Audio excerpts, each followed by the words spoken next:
वेङ्गाण्डदेव मुकुटाभरणं समायम् अङ्गीकृताखिलविभूतिरपाण्डलीला माङ्गल्यदासुममङ्गलदेवताय बुद्धानुगुरुविदधति वदने मुरारेः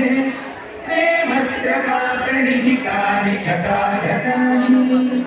मालालिशोर्मधुकरीव महोत्सवेन कामेयं दिशतु सादरसम्भवाय कामेरिताक्षम् अजितं यमुनामुकुन्दम् आनन्दरन्दमनिमेषमनन्ततन्त्रम् आदेशरक्षितकनीतवक्षनेत्रम् मूर्ते भवेनमभुजङ्गशयाङ्गनाय वाग्मन्तरे मधुजितश्रितकौस्तुभेया वारामलीमहरिलीलभयीतिभाति कामप्रदा भगवतोऽधिकटाक्षमाना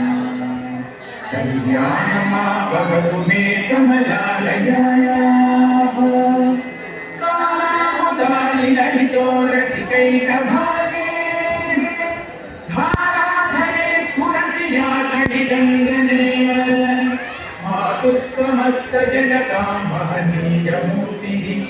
भक्तानि मे दिशतु भागवन्दनाय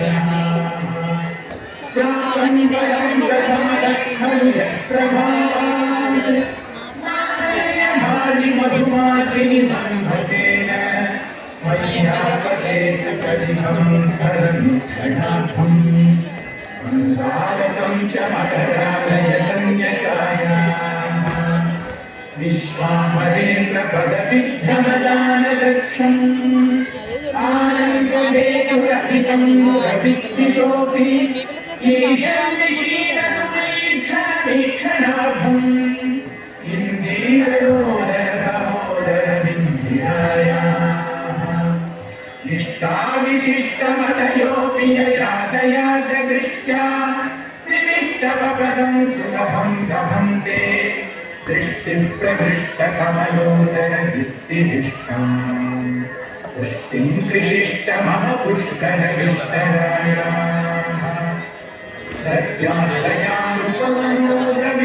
सत्यालयानुपमनोद्रविनाबुधायाम् अस्मिन्नकिञ्चन विहङ्गशिशुं विषन्ते सत्यालयानुपमनोद्रविनाबुधायाम् अस्मिन्नकिञ्चन विहङ्गशिशुं विषन्ते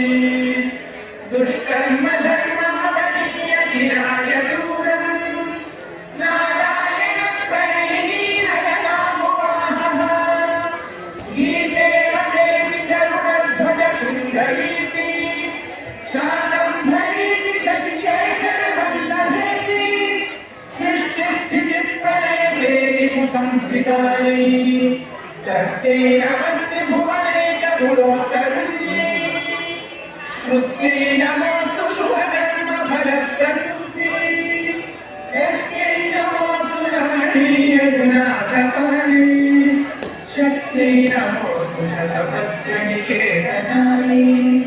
पुष्यै नमोऽस्तु पुरुषोत्तमवल्लभायै नमोऽस्तु नारीकरिमाननायै नमोऽस्तु शुद्धोदरिजन्मभूयै नमोऽस्तु सोमामृतसोदराय नमोऽस्तु नारायणवल्लभाय नमोऽस्तु हेमाम्बुजवीक्षिताय नमोऽस्तु भूमण्डलनायकाय नमोऽस्तु देवादिदयापराय नमोऽस्तु शारदायुधवल्लभाय नमोऽस्तु देवी गुरुनन्दनाय नमोऽस्तु विष्णोरुरभिस्थिताय नमोऽस्तु लक्ष्मीकमलालयाय नमोऽस्तु दामोदरवल्लभाय नमोऽस्तु कान्तिकमलक्षणाय नमोऽस्तु मूर्ते भुवनप्रसूते नमोऽस्तु देवादिभिरर्चिताय नमोऽस्तु नन्दात्मजवल्लभाय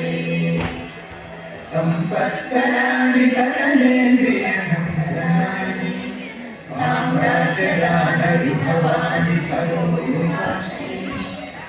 वन्दनानि तुलितो धरणोद्यतानि मामेव मातरनि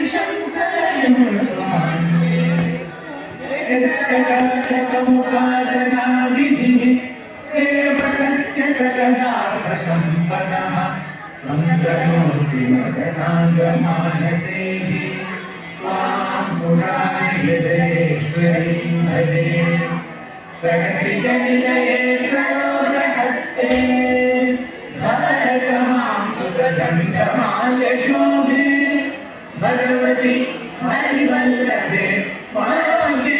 त्रिभुवनभूतिकरे प्रसीदमह्यम् भगवति हरिवल्लभे मनोजे त्रिभुवनभूतिकरे प्रसीदमह्यम्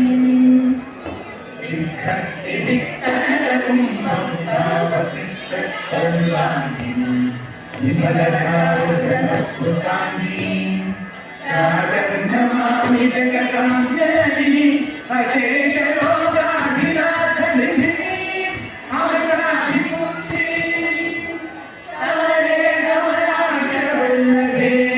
त्वं करुणापूरतरङ्गितैरवामि अवलोकय माम् अकिञ्चनानां प्रशमां पात्रम् अकृत्रिमं दयायाः